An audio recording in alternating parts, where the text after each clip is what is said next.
जनपद मुरादाबाद के police line में ईद उल अजहा को लेकर प्रशासनिक व जनप्रतिनिधियों की बैठक संपन्न हुई।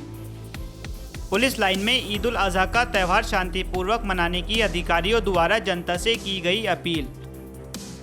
आपको बता दें कि आज पुलिस लाइन में प्रशासनिक व जनप्रतिनिधियों की बैठक संपन्न हुई। इस मौके पर आने वाले त्यौहार ईद उल अजहा को कोविड-19 के प्रोटोकॉल के अनुसार मनाने की जनता से अपील की गई तथा ईद की नमाज घर में पढ़ने की अपील की गई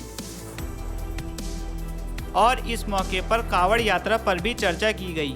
वहीं जनता से दोनों त्यौहार आपसी भाईचारे से मनाने की बात भी कही।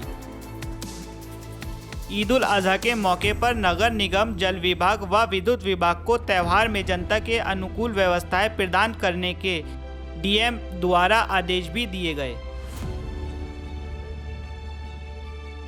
इस मौके पर SSP Pawan Kumar, DM Shailendra Kumar Singh, SP city Amit Kumar Anand, CO Kotwali Indu Siddharth, शहर इमाम सैयद मासूम अली आज़ाद, पंकज बाबू, कैसर अली कुद्दूसी, सलीम मंसूरी व अन्य लोग शामिल रहे। व विद्युत विभाग को त्यौहार में जनता के अनुकूल व्यवस्थाएं प्रदान करने के लिए डीएम द्वारा आदेश भी दिए गए।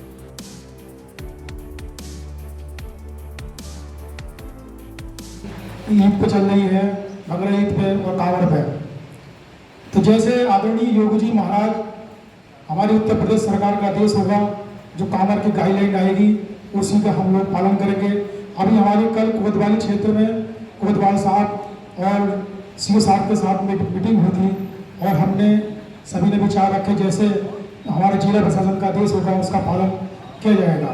और हमारे जैसे भाई ने कहा 84 घंटा मंदिर से लेकर वहाँ पर सफाई व्यवस्था रहे और जनरेटर की व्यवस्था रहे और बालाजी का मंदिर कोविड रोड पे भी व्यवस्था रहे। और अगर कामन नहीं आती है तो उसके लिए जल की व्यवस्था हर मंदिर पे कर दी जाए, जिससे कामरी सिर्फ भक्त अपने वहाँ जल चढ़ा सके और अपने सिर में आस्था जगा सके। जय श्री राम, भोलेनाथ की जय। हमारे अधिकारी साहिबान और मीडिया तहसीलदार और मेरे शहर के दोनों भाई का त्यौहार बराबर आ रहा है। पर हम दोनों एक हैं, यहाँ मौका है, शहर का माहौल बहुत अच्छा है, लेकिन हम दोनों भाई ने यही तय किया है हम कावड़ होंगे और हमने तय किया है कि यहाँ पे ईद की नमाज हो। तब जा जगह लोग नहीं है, कोई टेंशन नहीं है, कोई परेशानी नहीं है। अपने मोहल्ले में कोई नमाज पढ़ेंगे और नमाज मुश्किल तो 1 घंटे से कम में पारे हो जाते हैं। लड़के चौड़ा इसका ज़्यादा कोई शर्त नहीं है, लेकिन मैं सभी से अपील करता हूँ कि नमाज अदा करने के बाद अपनी कुर्बानी में लग जाए, कुर्बानी करें और साफ सफाई का ज़्यादा ख्याल रखें।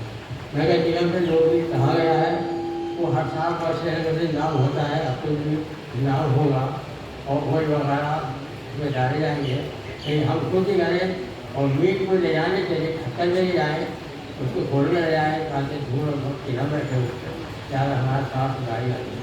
ज़्यादा कोविड का सवाल है, उसमें जो आदेश दिए गए हैं, गाइडलाइन आई है, वैक्सीन लगवाने की हर शहरी को चाहिए वो वैक्सीन जल्दी लगवा ले, मास्क का ज़्यादा इस्तेमाल करें, दूसरे बनाए रखे और आपस में हर तरह से एक दूसरे संपर्क करते हुए अपने शहर का अमन कायम रखें।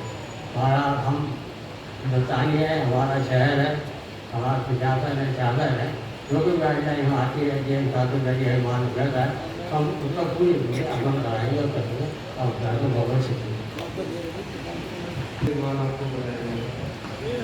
पधारे हुए सभी सम्मानित बंधुओं का, ईमान साहब का, बहन जी का, सभी समाज के मौजूद और जिम्मेदार लोगों का स्वागत करता हूँ। तो धन्यवाद देता हूँ कि आप सब लोगों ने अपना समय निकाला और यहाँ पे एकत्रित हुए हैं ताकि हम आने वाले त्यौहार के विषय में वार्ता कर सकें और उसके बारे में कोई रणनीति बनाई जा सके। जितने भी वक्ताओं ने अपने विचार व्यक्त किए हैं उसको जानने के बाद में खुशी हुई। ये जानकर प्रसन्नता का विषय है कि सभी लोग एक सौहार्द के माहौल में त्यौहार मनाने के लिए प्रतिबद्ध, शासन की गाइडलाइन को फॉलो करने के लिए प्रतिबद्ध, तो कहीं भी किसी भी स्तर पे इस तरीके की कोई बात नहीं है जिस पे चिंता जताई जा सके या चिंता करने की ज़रूरत महसूस हो सके।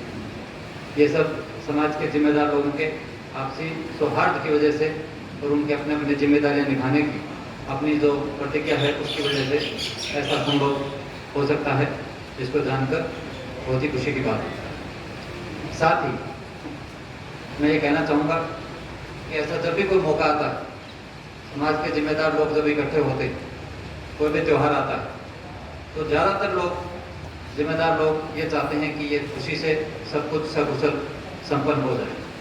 लेकिन हजारों लोगों की भीड़ में एक या दो कुछ ऐसे मौकापरस्त लोग होते हैं जो नहीं चाहते कि अमन और शांति रहे, जो चाहते हैं कि इस माहौल को बिगाड़ा जाए और उस माहौल को बिगाड़ के इसका अन्य कोई फ़ायदा उठाया जाए।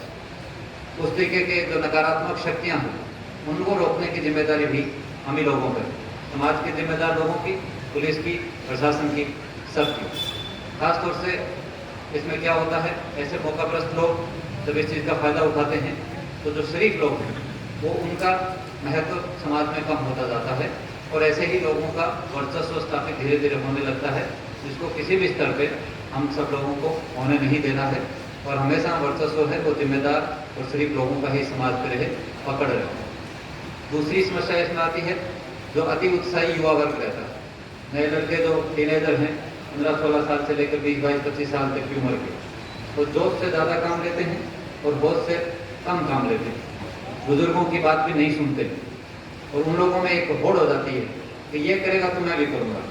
इस तरीके की होड़ से बचाने के लिए मैं सभी जिम्मेदार लोगों से ये रिक्वेस्ट करूँगा, निवेदन करूँगा कि अपने अपने समाज में ये मैसेज दिया जाए, ये संदेश दिया जाए कि इस तरीके के अति उत्साही जो युवक उनको नियंत्रित किया जाए।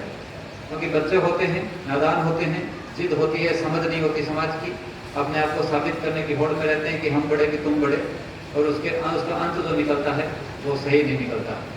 तो इसकी जिम्मेदारी भी आप और हम सब लोगों को सामूहिक रूप से उठाने की ज़रूरत है। इसमें मैं ये कहना चाहूँगा कि जब हज़ारों लाखों लोग कहीं रहते हैं और कहीं पर किसी भी तरीके की कोई सामाजिक कार्रवाई, धार्मिक कार्रवाई होती है, त्यौहार होता है या अन्य तरीके की किसी भी तरीके की पब्लिक सामूहिक गैदरिंग होती है, कोई भी आयोजन होता है, उसमें कुछ लोग ऐसे जरूर मिल जाएंगे जो मौकापरस्त है। दूसरा, कुछ लोग ऐसे भी मिल जाएंगे जो जाहिल या कुमार की कैटेगरी में आते हैं। ऐसे लोगों को काबू करने की जिम्मेदारी हमारी रहती है। अगर 10,000 लोगों की भीड़ में 2 ऐसे लोग हैं जो नासमझ हैं या अपना गंवार हरकत कर रहे हैं, उसको देख के उसके विरोध में 2 और जुड़ जाएं, अच्छा ये कर रहे हैं हम भी करेंगे, तो समाज में 2 की बजाय 4 गंवार पड़ जाएंगे। तो हमारा जिम्मेदारी क्या होनी चाहिए कि इस तरीके की बेवकूफ़ाना हरकत किसी भी स्तर पर कोई भी व्यक्ति कर रहा है तो हम सब लोग मिलकर उसको रोकें, ना कि उसको किसी भी स्तर से प्रोत्साहित किया जाए। अक्सर ऐसे देखने को आता है, मैं इस बात को बहुत ही ब्लंट तरीके से रखना चाहूँगा, साफ गोई के साथ कहना चाहूँगा इस बात को, कभी कभी ऐसा होता है जो मौकापरस्त लोग होते हैं वो माहौल को खराब करने के लिए स्वयं से ही कुछ इस तरीके का काम करते हैं जो जिससे कि किसी की धार्मिक भावना को या किसी के धर्म को या किसी की जाति विशेष को उकसाया जा सके। वो उनका ही किया धरा होता है और उसके बाद में उसको वो बढ़ाते चढ़ाते भी जानबूझते हैं ताकि माहौल को खराब किया जा सके। अब इस बात की समझ सभी लोगों में आ गई है। हर जिम्मेदार व्यक्ति समाज का इस बात को अच्छे से जानता है कि जो आदमी अमन पसंद होगा, जो आदमी शांति पसंद होगा, उसकी कोशिश ये रहती है कि अगर ऐसी कहीं बात भी आ जाए तो उसको दबाया जाए, उस बात का प्रशासन से, पुलिस से मिलकर सही निस्तारण तक पहुंचा जाए और जो वास्तविक रूप से दोषी है या इस तरह के जो मौकापरस्त लोग हैं उनको काबू किया जाए, उनके खिलाफ कठोर कार्रवाई की जाए। जबकि उसी बात को लेकर अगर हम उस बात को फैलाएंगे तो नासमझ लोग कई बार क्या होते हैं, अब फैलाई हुई अफवाह को हकीकत मान लेते हैं। जो फैलाई हुई अफवाह को हकीकत मान के उसमें जुड़ने लगते हैं और फिर वास्तविकता दबके रह जाती है और जो अफवाह फैल रही है उसी को हकीकत मान लिया जाता है, जो कि किसी भी समाज के लिए बहुत फायदे की चीज़ नहीं होती। तो इसके साथ ही मैं इस बात को फिर से दोहराना चाहूँगा कि हम अगर किसी भी समस्या का हल चाहते हैं, किसी भी समस्या का हल चाहते हैं तो सबसे पहले हमें ये स्वीकार करना पड़ेगा कि समस्या है। ठीक है, सिर्फ अच्छी बातें हम बैठ के करें कि नहीं साहब कोई समस्या नहीं है, तो ऐसा नहीं है। सभी स्तर से ये स्वीकार करना कि हाँ समस्या भी है, कहीं ना कहीं कोई ना कोई बात भी आती है, कहीं ना कहीं अविश्वास भी एक दूसरे पे आ जाता है किसी न किसी वजह से।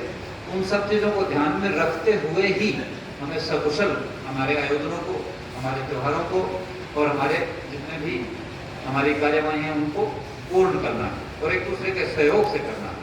बड़ी खुशी की बात है कि यहाँ पे जितने भी जिम्मेदार लोग हैं वो एक दूसरे के जो आयोजन है, धार्मिक आयोजन है, उनको पूर्ण कराने के लिए प्रतिबद्ध है। हिंदू भाई बकरीद को सकुशल संपन्न करवाने के लिए लगे हुए हैं और इसी तरीके से मुस्लिम भाई भी अपने हिंदू भाइयों के त्योहारों में उनका साथ देने के लिए पूरी तरह कटिबद्ध है। ये समाज की सबसे बेहतरीन मिसाल हो सकती है जिसमें कहीं किसी शासन प्रशासन पुलिस से गाइडलाइन आने की जरूरत ही ना पड़े और समाज नेतृत्व प्रदान करे, समाज प्रतिनिधित्व प्रदान करे, क्योंकि समाज ही अपनी ओर से प्रतिनिधित्व करके लोकतंत्र में सरकार चलाता है, सरकार के तरह अधिकारी आते हैं। तो वो पल हम देखना चाहेंगे काम करते करते अपने नौकरी में रहते हुए, जब समाज इस चीज़ का प्रतिनिधित्व प्रदान करे और प्रशासन और पुलिस मात्र उनको फैसिलिटेट या सहयोग प्रदान करने के लिए रहे, तो इस तरीके की कोई नौबत ही नहीं आने पाए जिसमें कि शासन प्रशासन को कोई गाइडलाइन त्योहारों के संबंध में जारी करनी पड़े, जबकि किसी भी शहर के जिम्मेदार लोग स्वयं कहें कि ये शहर हमारा है, यहाँ की अमन और शांति, यहाँ की खुशहाली की जिम्मेदारी हमारी है, हम लेते हैं, हमें किसी गाइडलाइन की या फौरी तौर पर किसी लिखा पढ़ी की कोई आवश्यकता ही प्रतीत नहीं होती।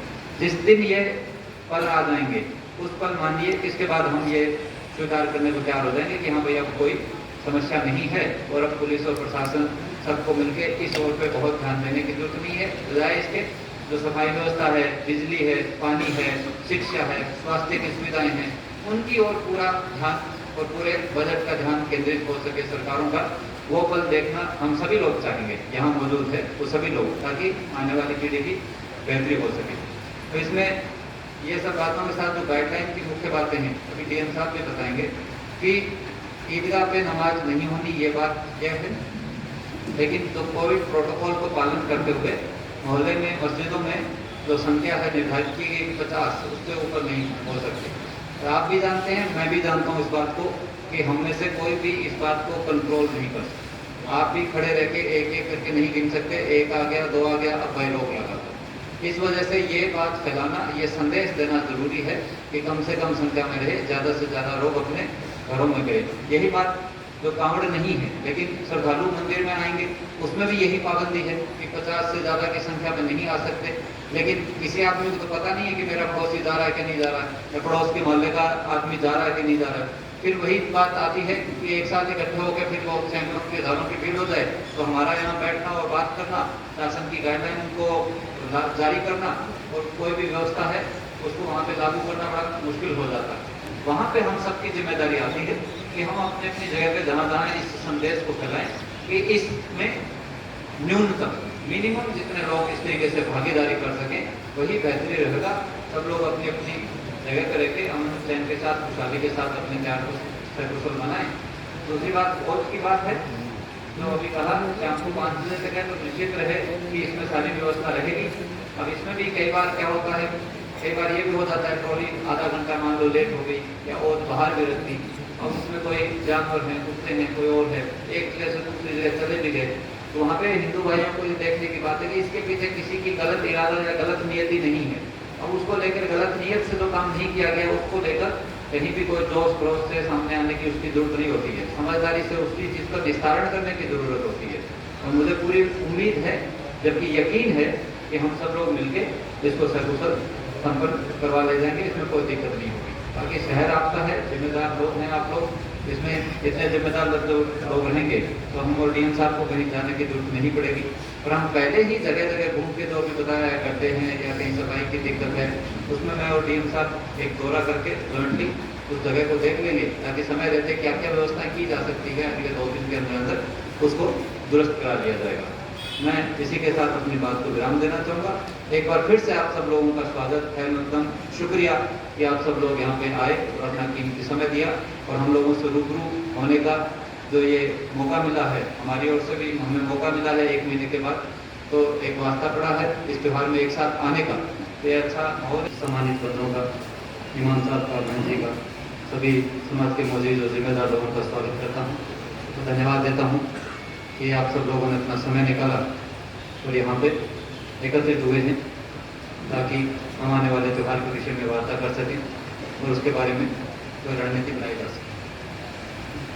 जितने भी वक्ताओं ने अपने विचार व्यक्त किए हैं उसको जानने के बाद में खुशी हुई ये जानकर प्रसन्नता का विषय है कि सभी लोग एक सौहार्द के माहौल में त्यौहार मनाने के लिए प्रतिबद्ध, शासन की गाइडलाइन को फॉलो करने के लिए प्रतिबद्ध, तो कहीं भी किसी भी स्तर पे इस तरीके की कोई बात नहीं है जिस पे चिंता जताई जा सके या चिंता करने की ज़रूरत महसूस हो सके। ये सब समाज के जिम्मेदार लोगों के आपसी सौहार्द की वजह से और उनके अपने अपने जिम्मेदारियां निभाने की अपनी जो प्रतिज्ञा है उसकी वजह से ऐसा संभव हो सकता है, जिसको जानकर बहुत ही खुशी की बात है। साथ ही मैं ये कहना चाहूँगा कि ऐसा जब भी कोई मौका आता है, समाज के जिम्मेदार लोग जब इकट्ठे होते, कोई भी त्यौहार आता है, तो ज़्यादातर लोग, जिम्मेदार लोग ये चाहते हैं कि ये खुशी से सब कुछ सकुशल संपन्न हो जाए। लेकिन हजारों लोगों की भीड़ में एक या दो कुछ ऐसे मौकाप्रस्त लोग होते हैं जो नहीं चाहते कि अमन और शांति रहे, जो चाहते हैं कि इस माहौल को बिगाड़ा जाए और उस माहौल को बिगाड़ के इसका अन्य कोई फ़ायदा उठाया जाए। उस तरीके के जो नकारात्मक शक्तियाँ हैं उनको रोकने की जिम्मेदारी भी हम ही लोगों पर, समाज के जिम्मेदार लोगों की, पुलिस की, प्रशासन की, सबकी। खास तौर से इसमें क्या होता है, ऐसे मौकाप्रस्त लोग जब इस चीज़ का फ़ायदा उठाते हैं तो जो शरीफ लोग हैं वो उनका महत्व समाज में कम होता जाता है और ऐसे ही लोगों का वर्चस्व स्थापित धीरे धीरे होने लगता है, जिसको किसी भी स्तर पे हम सब लोगों को होने नहीं देना है। और हमेशा वर्चस्व है वो जिम्मेदार और शरीफ लोगों का ही समाज पे रहे, पकड़ रहे। तो इसमें ये सब बातों के साथ जो गाइडलाइन की मुख्य बातें हैं, अभी डीएम साहब भी बताएंगे कि ईदगाह पे नमाज नहीं होनी, ये बात क्या है, लेकिन जो कोविड प्रोटोकॉल को पालन करते हुए मोहल्ले में, मस्जिदों में जो संख्या है निर्धारित की गई 50, उससे ऊपर नहीं हो सकती। और आप भी जानते हैं, मैं भी जानता हूँ इस बात को कि हम में से कोई भी इस बात को कंट्रोल नहीं कर सकता। आप भी खड़े रह के एक एक करके नहीं गिन सकते, एक आ गया, दो आ गया, अब भाई रोक लगा। इस वजह से ये बात फैलाना, ये संदेश देना जरूरी है कि कम से कम संख्या में रहे, ज़्यादा से ज़्यादा लोग अपने घरों में गए। यही बात जो कांवड़ नहीं है लेकिन श्रद्धालु मंदिर में आएंगे, उसमें भी यही पाबंदी है कि 50 से ज़्यादा की संख्या में नहीं आ सकते। लेकिन किसी आदमी को तो पता नहीं है कि मेरा पड़ोसी जा रहा है कि नहीं जा रहा है, या पड़ोस के मोहल्ले का आदमी जा रहा है कि नहीं जा रहा है। फिर वही बात आती है कि एक साथ इकट्ठे होकर फिर वो सैकड़ों के हज़ारों की भीड़ हो जाए, तो हमारा यहाँ बैठना और बात करना, शासन की गाइडलाइन को जारी करना और कोई भी व्यवस्था है उसको वहाँ पे लागू करना बड़ा मुश्किल हो जाता है। वहाँ पे हम सबकी जिम्मेदारी आती है कि हम अपने अपनी जगह पे जहाँ जहाँ इस संदेश को फैलाएं कि इसमें न्यूनतम, मिनिमम जितने लोग इस तरीके से भागीदारी कर सकें वही बेहतरी रहेगा। सब लोग अपनी अपनी जगह पर रहकर अमन चैन के साथ, खुशहाली के साथ अपने त्योहार को सकुशल मनाएं। दूसरी बात वोट की बात है, जो अभी कहा कि आपको 5 बजे तक है, तो निश्चित रहे कि इसमें सारी व्यवस्था रहेगी। अब इसमें भी कई बार क्या होता है, कई बार ये भी हो जाता है ट्रॉली आधा घंटा मान लो लेट हो गई या और बाहर भी रखती, और उसमें कोई जानवर हैं, कुत्ते हैं, कोई और है, एक जगह से दूसरी जगह चले भी गए, तो वहाँ पे हिंदू भाइयों को ये देखने की बात है कि इसके पीछे किसी की गलत इरादा या गलत नियति नहीं है। अब उसको लेकर गलत नियत से जो काम नहीं किया गया उसको लेकर कहीं भी कोई जोश क्रोश से सामने आने की उसकी जरूरत नहीं होती है। समझदारी से उसकी चीज़ का निस्तारण करने की जरूरत होती है।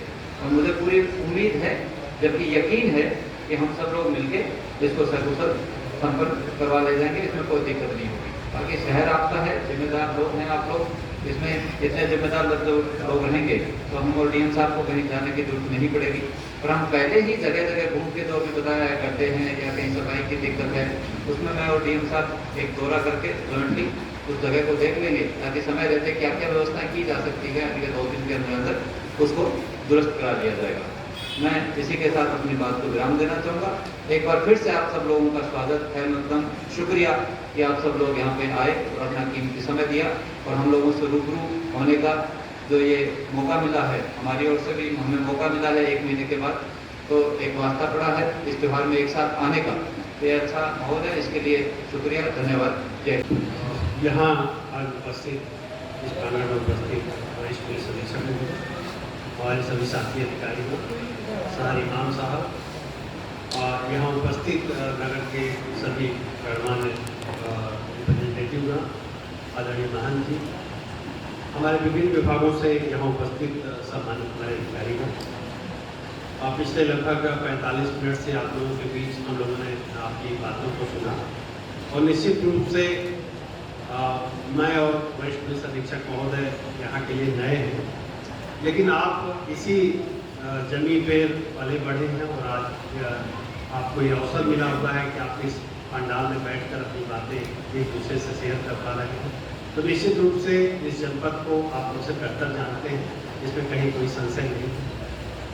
आप लोगों की बातों से हम लोगों का भी विश्वास हो गया है कि हम लोगों का काम ज़्यादा मुश्किल नहीं है, काफ़ी हद तक आसान है। जैसे कोविड गाइडलाइंस है, आप सभी लोग जानते हैं कि अगर हम अपने आंकड़ों को देखें तो इस जनपद में 348 लोगों की मौत कोविड के चलते हुई है। तमाम कुछ ऐसे भी लोग होंगे निश्चित रूप से इस संख्या में शामिल नहीं हो पाए होंगे जो समय रहते कोविड का टेस्ट नहीं करा पाए। तो निश्चित रूप से तमाम ऐसे परिवार प्रभावित हुए। ये 2 आंकड़े हैं जिनकी मौत हुई है। तमाम ऐसे लोग हैं जो निश्चित रूप से इस महामारी से बचे, लेकिन काफ़ी संघर्ष उनको करना पड़ा, हॉस्पिटल में एडमिट होना पड़ा, तमाम तरह की समस्याएं उनको देखनी पड़ी। हम सभी देख रहे हैं कि अभी कोविड का प्रभाव पूरी तरह से समाप्त नहीं हुआ है। ये खुशफहमी पालने की जरूरत नहीं है कि कोविड समाप्त हो गया है। अभी आप आंकड़े पढ़िए, चाहे इंटरनेशनल लेवल पे चाहे नेशनल लेवल पे, लगातार आंकड़े अभी जो आ रहे हैं वो चौंकाने वाले और डराने वाले हैं। अभी कल का मैं किसी पेपर में पढ़ा था कि कल यूके में 50,000 केसेज आए हैं। आप समझ सकते हैं कि यूके हमारी यूपी के बराबर भी नहीं है और एक डेवलप्ड कंट्री में इतने ज़्यादा केसेज आ रहे हैं। तो हमें खुशफहमी पालने की कि हमारे यहाँ ऐसा कुछ नहीं होने जा रहा है, ऐसा सोचना शायद हमारा अपने को ढाढ़स बढ़ाना होगा और सही बात नहीं है। इन सबको दृष्टिगत रखते हुए ही हम लोग पिछले 1 हफ्ते से आप लोगों से लगातार विमर्श कर रहे हैं, बातचीत कर रहे हैं। और अच्छा रहा कि आप लोगों की तरफ से ही पहल हुई। शासन ने तो अभी अपना निर्णय बाद में लिया और अभी कुछ निर्णय आने बाकी भी हैं, लेकिन हमारे हिंदू भाइयों ने पहले ये तय कर लिया कि हम कांवड़ यात्रा नहीं निकालेंगे, क्योंकि जब इतने लोगों का मजमा जुटेगा तो उसमें कंट्रोल कर पाना और सोशल डिस्टेंसिंग की बात कर पाना थोड़ा नामुमकिन सी बात हो जाएगी। ऐसे ही हमारी शहर इमाम साहब से बात हुई, अन्य प्रतिनिधिगण से बात हुई। आप लोगों ने भी कहा कि नहीं, हम ईदगाह में नमाज नहीं पढ़ेंगे, क्योंकि वहाँ रोकना वास्तव में बड़ा मुश्किल कार्य होता है कि आप किसको रोकेंगे। आप क्या समाज के गणमान्य लोगों को जाने देंगे, क्या आप रिक्शे वाले को नहीं जाने देंगे, आप तागे वाले को नहीं जाने देंगे, आप गरीब को नहीं जाने देंगे, आप किसको रोकेंगे। खुदा के दरबार में, ईश्वर के दरबार में सभी बराबर हैं, कोई बड़ा और कोई छोटा नहीं होता है। ऐसे में उचित होगा ये कंपटीशन न करके, जैसा कि तय हुआ है, ईदगाह में नमाज नहीं पढ़ी जाएगी। पहली प्राथमिकता दी जाएगी कि सभी लोग अपने अपने घरों में ईद उल अजहा की नमाज अदा करें।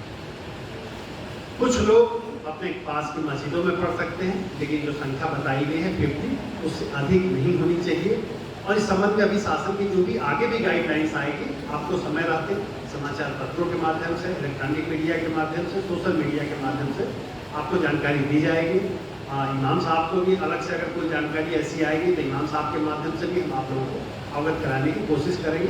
अभी हमारे पास वक्त है, लेकिन ये निश्चित है कि ईदगाह में नमाज नहीं अदा की जाएगी।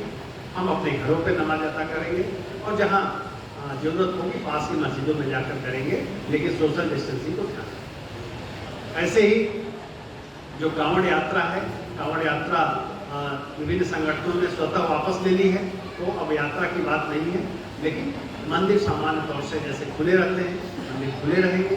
सोशल डिस्टेंसिंग को ध्यान रखते हुए वहाँ निश्चित रूप से हम इसको अपने आराध्य को जलाभिषेक जल चढ़ा सकते हैं। इसमें कहीं अभी कोई रोक नहीं है, लेकिन इस संबंध में भी जो शासन से अभी आगे गाइडलाइंस आएंगी वो आपको समय से अवगत कराई जाएगी। इसमें अगर कोई परिवर्तन होता है तो आप सभी लोगों को अवगत करा दिया जाएगा। और हम उम्मीद करते हैं कि देखिए, शासन की जो गाइडलाइंस होती है वो विभिन्न डिफरेंट एक्सपर्ट्स के ओपिनियन के आधार पर वो गाइडलाइंस बनाई जाती है। ये आपने देखा होगा कि माननीय सुप्रीम कोर्ट ने भी इस बात में कुछ गाइडलाइंस जारी की। विभिन्न हमारे जो हेल्थ सेक्टर के एक्सपर्ट्स हैं उनकी ओपिनियन आती रहती है और उनकी ओपिनियन को मानने का हमें उनकी ओपिनियन का पूरा सम्मान करना चाहिए। ये हम सब लोगों से उम्मीद की जाती है। और कम से कम यहाँ जो पंडाल में बैठे हुए लोग हैं वो सभी बुद्धिजीवी हैं, तो आपसे हम जरूर उम्मीद करते हैं कि हम इसका पूरी तरह से ख्याल रखेंगे। ईद उल अजहा में कुछ चीज़ों का हमें ध्यान रखना पड़ेगा कि देखिए, कुर्बानी में जो प्रतिबंधित जानवर हैं उसकी कुर्बानी, जैसा आप लोगों ने बताया, इस जनपद में ये परंपरा नहीं रही है। ये बिल्कुल सही बात है, परंपरा नहीं रही है। लेकिन जहाँ पे जिस जनपद में 38 लाख लोग रहते हैं, इस बात की हम गारंटी नहीं दे सकते हैं कि 38 खुराफाती लोग कोई ऐसी हरकत न करते जिससे बाकी जनमानस पर विपरीत प्रभाव पड़े। तो हमें उन पर थोड़ा नियंत्रण रखना होगा। ऐसे जो लोग हैं उन पर निगाह रखनी पड़ेगी, और अगर ऐसा कोई करता है तो उसके खिलाफ हमें त्वरित कार्रवाई करनी होगी। इस पर सबसे पहले आपको आगे आना होगा। मस्जिदों में, मंदिरों में हमें अपने वॉलंटियर्स लगाने होंगे। हमें क्यों पुलिस व्यवस्था पर ही अपने को डिपेंड नहीं करना पड़ेगा, क्योंकि जब आपके लोग कहेंगे क्यों लाइन लगाने के लिए या व्यवस्था बनाने के लिए, तो लोग अन्यथा नहीं लेते हैं। कई बार पुलिस जब आपको स्टार्ट करती है तो आपको लगता है कि साहब हमारे रिलीजन के मामले में अनावश्यक हस्तक्षेप किया जा रहा है। तो हम चाहेंगे कि अपने वॉलंटियर्स के माध्यम से हम इस कार्य को करें। हम आपको सपोर्ट करेंगे, जो आपके वॉलंटियर्स होंगे उनको हम पूरी तरह से सपोर्ट करेंगे। जहाँ हमें हमारे सहयोग की जरूरत होगी हम लोग पूरी तरह से उनको सहयोग देंगे। कुर्बानी खुले स्थानों पर नहीं होगी। जो उसके लिए नियत स्थल हैं और बंद स्थल हैं वहीं पर कुर्बानी की जाएगी, जिससे किसी को कुछ कहने सुनने का मौका न मिले। जो हमारे मीट होता है, कई बार ट्रैक्टर ट्रालियों में हम लोग भेजते हैं, उसमें हम ध्यान रखें कि उसको ढक कर भेजें। और कई बार उसमें से पानी किसी निशान नीचे गिरती रहती है और पूरी सड़क पर फैलता रहता है। आप भी जानते हैं हेल्थ के पार्ट से ये उचित नहीं होता है, तो इन चीज़ों का हमें ध्यान रखना होगा। ऐसे ही जो हमारे मंदिर होंगे उसमें हम मंदिर जो प्रबंध तंत्र के लोग हैं, जो हमारे नगर निगम के लोग हैं, जो ग्रामीण क्षेत्रों में हमारी पंचायत विभाग के लोग हैं, नगर पालिका के लोग हैं, वो साफ सफाई और जो परंपरागत व्यवस्थाएं होती रही हैं उसको पूरी तरह से करेंगे, ये हम आपको आश्वस्त करते हैं। हमारे यहाँ पे विद्युत विभाग से, नगर निगम से और अन्य विभाग के अधिकारी आए हैं। आप लोगों ने जो भी यहाँ पे बातें हुई है उसको नोट कर लिया है। मैं चाहूँगा कि इसको ये सुनिश्चित करें कि विगत वर्षों में आपने हो सकता है बेहतर व्यवस्था की हो, लेकिन मैं चाहूँगा कि इस बार बेहतरीन व्यवस्था करें। अपने पुराने अनुभवों को लेकर के अगर कुछ कमियाँ हमसे रह गई हो इस बार कमियाँ न रहने पाए। एक कंट्रोल रूम के नंबर की बात कही गई है जो 9105900538 है, और जैसे ये नंबर आपकी तरफ से बताया गया इधर से आवाज़ आने लगी, इस आप उठता नहीं है। ये सुनिश्चित आप कराएंगे कि ये नंबर कम से कम कांवड़ के समय में और जो हमारा कुर्बानी का समय है ये निश्चित रूप से नंबर अटेंड हो, इस पर कोई इम्पट नहीं होना चाहिए। इसको हमें सुनिश्चित कराना है। और अगर कहीं कोई दिक्कत होती है तो डीएम आवास पे जो नंबर है आप सभी लोगों के पास होगा। मेरा मोबाइल नंबर है, एसएसपी साहब का मोबाइल नंबर है, एसएसपी साहब के आवास का नंबर है, थाना अध्यक्ष का नंबर है, प्रभारी निरीक्षक का नंबर है, सीओ साहबान और एसीएम साहबान, एसडीएम साहब का नंबर है। आप संकोच मत करिएगा। रात के 2 भी बज रहे हैं, अगर आपको लगता है कि नहीं ये पब्लिक इंटरेस्ट की बात है, इसको बताना है, अदरवाइज अगले 1 हफ्ते बर्बाद हो सकते हैं, तो आप 1 हफ्ते मत बर्बाद करिएगा। तत्क्षण और समय आप बता दीजिएगा, इससे समय रहते हम उन चीज़ों पर नियंत्रण कर सकें और ऐसे लोग मंसूबे को हम लोग समाप्त कर सकें। देखिए, हम पूरी व्यवस्था आपको हम आश्वस्त करते हैं अपनी पूरी टीम की तरफ से कि हम पूरी बेहतर व्यवस्था करेंगे। लेकिन आप जानते हैं इतनी बड़ी व्यवस्था में हो सकता है हमसे कोई चूक हो जाएगी। बस आपसे इतना आग्रह है कि उस चूक को दुर्भावनापूर्ण न मानिएगा। हो सकता है कि व्यवस्था बनाने के प्रोसेस में कहीं हमसे गलती हो जाए। एक उदाहरण मैं देना चाहूँगा कि एक घर में बिटिया का जन्म होता है, उसके निकाह को लेकर के, उसकी शादी को लेकर के माँ की तैयारी उसी दिन से शुरू हो जाती है कि बाराती आएंगे तो उनकी कैसे हम खातिरदारी करेंगे और क्या क्या अपनी बेटी को कैसे हम विदा करेंगे। उस दिन से सपने सजोती है जिस दिन वो बिटिया पैदा होती है। और जब उसकी शादी होती है तो लड़के वाले बड़े आराम से कहते हैं कि मिठाई में चीनी कम थी, सब्जी में पनीर गड़बड़ था, पनीर की क्वालिटी नहीं ठीक थी, या जो सामान दिए वो हमारे स्टेटस के अनुकूल नहीं था। मतलब पूरी उसकी 20-25 साल 30 साल की मेहनत को आप 1 मिनट में उस पर तमाम कमियां निकाल देते हैं। उस व्यवस्था में जो उसके पैदा होने के दिन से उस निकाह या शादी के होने के दिन तक वो माँ अपने बच्चे के लिए व्यवस्था करती है। तो व्यवस्था में अगर हम कमियां देखना चाहेंगे तो हो सकता है कमियां हो थोड़ी बहुत निकल आए, लेकिन इस निगाह से देखिए गलतियाँ इंसान से होती हैं। जहाँ भी हमारे संज्ञान में आएगा कि कहीं हमारे अधीनस्थ से कोई चूक हुई है, हम लोग तत्क्षण उसको ठीक करेंगे, आपका सहयोग लेंगे और मुझे उम्मीद है कि आप लोग निश्चित रूप से हमें सहयोग प्रदान करेंगे। ये नगरी, ये जनपद हमेशा भाईचारे का जनपद रहा है, गंगा जमनी तहजीब का जनपद रहा है और इसीलिए विकास के इस सोपान को निरंतर विकास के नए नए रिकॉर्ड बनाता जा रहा है। अगर हम एक्सपोर्ट की बात करें तो अगर इंडिया में सबसे पहला नाम कोई आता है तो मुरादाबाद का नाम आता है। क्यों? एक दिन में आपने हासिल नहीं किया है, इसके लिए आपने पिछले 20, 25, 30 सालों में जो मेहनत की है तब आज उस मुकाम को आप पाए हैं। और उस मुकाम को समाप्त करने में ज़्यादा समय नहीं लगता। दो चार छोटी छोटी घटनाएं ही माहौल को बिल्कुल बिगाड़ देती हैं। जैसे आप देखते हैं कि कोई भवन बनाते हैं तो पहले प्लाट खरीदते हैं, फिर बहुत मुश्किल मुरादाबाद विकास प्राधिकरण से नक्शा पास कराते हैं, फिर उसका निर्माण करते हैं, सालों साल लग जाता है। लेकिन अगर हमें गिराना हो, आपको गिराना हो तो शायद 4-6 दिन, हफ्ते भर उसके लिए पर्याप्त होता है।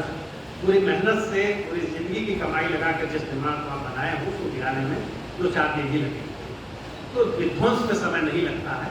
तो हम चाहेंगे ये जो आपने 30-40 साल में क्रेडिबिलिटी हासिल की है उस पर इस बार और इजाफा हो। निश्चित रूप से कोविड काल में तमाम विषम परिस्थितियों के बावजूद मुरादाबाद के लोगों ने पूरे प्रदेश में इस बात के लिए आप लोगों की तारीफ होती है कि तमाम विपरीत परिस्थितियों में महानगर होने के बावजूद भी आप लोगों ने जिस तरह से प्रशासन को सहयोग दिया, जिस तरह से एक दूसरे को सहयोग दिया, और खासकर उन समय में जबकि कोविड सेकेंड वेव से तमाम परिवार प्रभावित थे, तमाम मोहल्ले प्रभावित थे, आप लोगों ने जिस तरह से साहस के साथ प्रशासन के साथ कदम से कदम मिलाकर आप लोग चले, उसकी तारीफ पूरे प्रदेश को होती है। और हम चाहेंगे इस मुकाम पे भी हम लोग जो इस फेस्टिवल्स के समय में जो मैसेज देंगे वो वही मैसेज देंगे कि हम प्रदेश में मुखिया हैं, हम अग्रणी हैं, हमारा जनता सबसे आगे है। हम ऐसा कोई कृत्य नहीं करेंगे कि हमारे ऊपर आक्षेप आए। ये एक छोटी सी घटना होती है और उसका फिर हवाला कई सालों तक किया जाता है। तो ऐसा कुछ न हो जिससे कि आगे हमें कोई दिक्कत हो। कहा गया है कि लम्हों ने खता की और सदियों ने सजा पाई। एक छोटी सी घटना हो जाती है और कई साल तक फिर पता लगा पुलिस हर त्यौहार जैसे ही आता है पुलिस उन लोगों को तलाशने लगती है कि साहब पिछले साल कौन कौन लोग थे, वो नहीं है तो ठीक है, उनके बच्चे होंगे, उनकी पत्नी होंगी, वो क्या करते हैं, वो तमाम चीज़ें लगातार आप पे फिर कार्रवाई होने के तमाम फंडे से बने रहते हैं। वो चीज़ें नहीं होना चाहिए। फेस्टिवल खुशी के मौके होते हैं, एक खुशी मनाने का मौका होता है, खुशियों को इजहार करने का मौका होता है। एक अंतिम बात, इस बार हम गले नहीं मिलेंगे, हम दिल से मिलेंगे, क्योंकि गले मिलने में कोविड के प्रकोप का खतरा रहेगा। हमें नहीं मालूम है कि हमारा कौन सा भाई कोविड पॉजिटिव है, तो हम दिल से जरूर मिलेंगे, अपनी शुभकामनाएं भी देंगे। हम उसके उन्नति के लिए अल्लाह ताला से दुआ भी करेंगे, लेकिन हम कोविड प्रोटोकॉल को फॉलो जरूर करेंगे। ये हम सबको मिलकर सुनिश्चित करना है। आप सभी लोग यहाँ आए, उन लोगों की बात सुने और निश्चित रूप से अच्छे से ईद मनाएंगे। आप लोग अच्छे से जो मंदिर है हम अपनी पूजा आराधना करेंगे, जिसमें कोई संशय नहीं है, और उस व्यवस्था को बेहतर बनाने में हम लोग पूरा सहयोग करेंगे। आपको आश्वस्त करते हैं और आप लोग यहाँ उपस्थित आए, इसके लिए आप लोगों का बहुत बहुत आभार। जय हिंद, जय हिंद।